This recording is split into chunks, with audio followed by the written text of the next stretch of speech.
আসসালামু আলাইকুম, welcome back to my channel. আজকে আমি আপনাদেরকে দেখাবো একটা স্মুথি বানাইয়া দেখাইবো।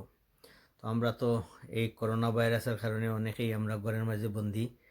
তো চিন্তা করলাম যে একটা স্মুথি বানাই, আপনাদেরকে দেখাবো। আপনারা প্রথম থেকে নিয়ে শেষ পর্যন্ত দেখতে থাকবেন ভিডিওটা, তখন আপনারা বানাইতে পারবেন স্মুথি। স্মুথি আসলে স্বাস্থ্যের জন্য খুবই ভালো। তো আমি কিভাবে বানাই আপনারা দেখবেন, আর আপনাদের পছন্দ লাগলে আপনারা লাইক, শেয়ার, কমেন্ট করবেন। তো এখানে আমি তিন জাতের তিনটা ফ্রুট নিছি। আমি একটা ব্যানানা নিছি, একটা আপেল নিছি, আর একটা কিউই নিছি। তো ব্যানানাটা আমি কাইটা রাখলাম। এখন আপনারা যদি ফলো করেন তো দেখবেন আমি কিভাবে বানাই, ভেরি ইজি। আর এটা খুবই হেলথি, আপনারা বানাইয়া আপনারা খাইতে পারেন। তো আজকে আমি বানাইতেছি, তো আমার ঘরের সবার জন্য। সবাই তো ঘরে বসে আছে, কেউ কাজে কামে নাই। তো আজকের স্মুথিটা আমি আপনাদেরকে বানাবো। শপে একটা স্মুথি অনেক দাম, তো আপনারা ঘরে যদি চেষ্টা করেন তো ঘরেও বানাইতে পারেন। একটা স্মুথির দাম আপ টু 3 পাউন্ড পর্যন্ত হয়, 250, 3 পাউন্ড এরকম হয়।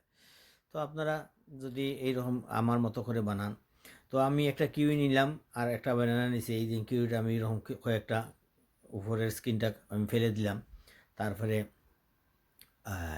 কি করলাম, এটা সুন্দর করে কাইটে রাখলাম। তারপরে একটা আপেল আমি কাটতেছি। তো আপনারা যদি বানাইয়া সবাইকে খাইতে দিবেন, এটা আসলে হেলথের জন্য খুবই ভালো। কয়েকটা ফ্রুট আপনারা ইউজ করুন, আপনারা চাইলে অন্যান্য ফ্রুট ইউজ করতে পারেন। এই মুহূর্তে আমার কাছে আপেল ছিল, ব্যানানা ছিল, আর কিউই ছিল। তো আপনারা চাইলে পেয়ারও ইউজ করতে পারেন, বা অন্য অন্য কোনো ফ্রুট দিলেও অসুবিধা হবে না। তো স্বাস্থ্যের জন্য আসলে খুবই ভালো স্মুথি। আমাদের প্রত্যেকেই আমরা 5 a day আমরা সবাই করি, চেষ্টা করি যে আমরা বিভিন্ন ফ্রুট খাওয়ার জন্য। ডাক্তাররাও বলে অনেক ভিটামিন আছে ফ্রুটের মধ্যে। এই সবগুলো মিলাইয়া আমি এখন আমার ব্লেন্ডারের মধ্যে দিলাম। আর এখানে আমি 1 কাপ দুধ ইউজ করছি। তো আপনারা 1 কাপ দুধ ইউজ করতে পারেন। আর এই দেখেন ম্যাঙ্গো পুরি। সো এখানে ম্যাঙ্গো পালস আমরা ইউজ করছি, অল্প একটু ইউজ করছি। আর সাথে কিছু হানি আমি ইউজ করব। সো আপনারা যে কোনো ধরনের হানি দিতে পারেন। আমি এখানে চিনি আসলে ইউজ করি নাই, চিনিটা আমরা আসলে কম খাই।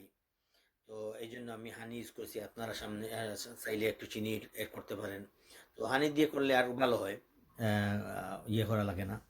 তো খুব সুন্দর হইল, দেখেন আপনারা। তারপরে আমি এখন গ্লাসে ডালতেছি। খুব দেখতে খুব সুন্দর, আপনারা বানাইয়া খাইবেন, অনেক ভালো লাগবে। এই স্মুথিটা আসলে খুবই মজাদার। তো আমি বানাইয়া সবাইকে খাওয়াইছি, সবাই পছন্দ করছে, তাদের খুব ভালো লাগে। আমার বাচ্চাদের খুবই ভালো লাগছে এই স্মুথিটা।